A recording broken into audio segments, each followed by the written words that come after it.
This is my speech, a lot like any other speech. Hopefully, it'll have a beginning, a body, and a conclusion. There'll be eye contact. There will be vocal variation, body language, and perhaps a smattering of humour, with just a suggestion of pathos. I nearly forgot. It will end with a call to action, a challenge, but most importantly, a huge round of applause. Madam Contest Chair, ladies and gentlemen, let me tell you a story. I'll start at the very beginning. It's a very good place to start.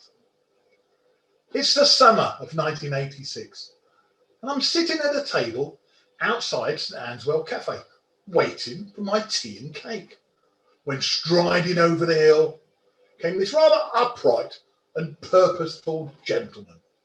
I use the word gentleman with intent. He sat next to me, started to chat in a rather upper-class English accent. I was in awe. He knew so much. He was so very eloquent. And he even stood up when the pretty young waitress arrived with our tea and cake. The bounder even hugged the waitress and kissed her on the cheek. He was old enough to be a father. Obviously, some of us have it and some of us don't. Sadly, work beckoned, so off I went back to the treadmill. A couple of months later, there was a small party in the Octagon room above the cafe. I was invited. It looked like straight-laced ex-Army Steve had been accepted by the hirsute, harp-playing hippies of St Anne's Wells. Music flowed along with the alcohol, the banter and the laughter. I'd never let my hair down so much and laughed so much in all my life. Out of the blue came this almighty squealing noise from the corner. There stood that same upright gentleman from before, with a red and white shirt, a bow tie, and a fair old jumper. He had a full-size squeeze box, which he started to play with real gusto. There were Scottish airs, smooth lullabies, and World War II favourites. I must admit his skill rose with the amount of beer and applause that came with each melody. I even took a bit of a shine to the squeeze box. After 30 minutes, he sat down with a finality declaring, "I'm pooped." The cheers, calls for encores, and whoop-whooping were deafening. Suddenly, the pretty young waitress went over to him, gave a huge hug, big warm kiss on the cheek. She was flushed with love and admiration. Then I twigged. It was her father. The evening wore on with music, stories, poems, great camaraderie, but no one was allowed to escape unless they gave a rendition of something or other.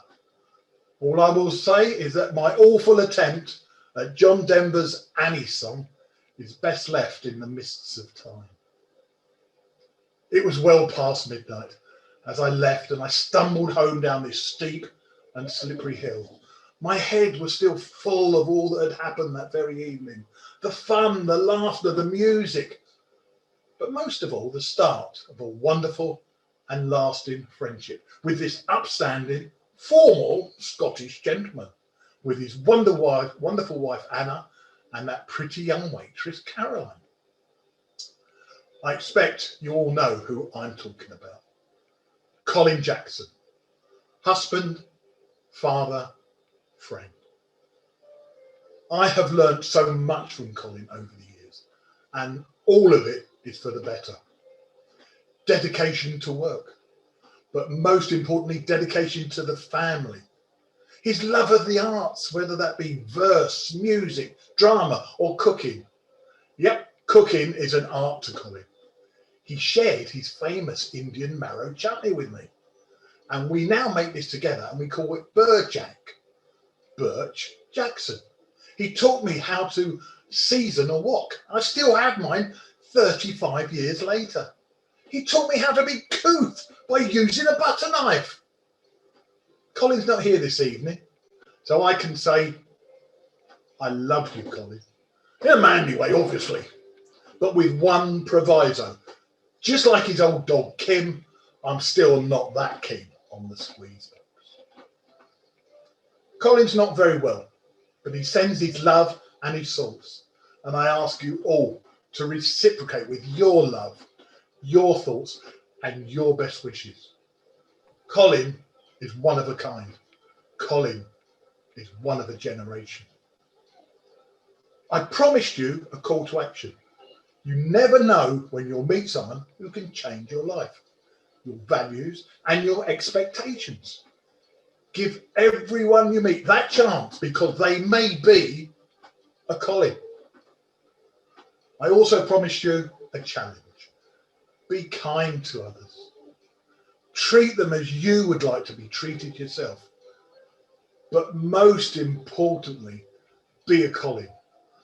But please, please don't play the squeeze box. Madam Contest Chair,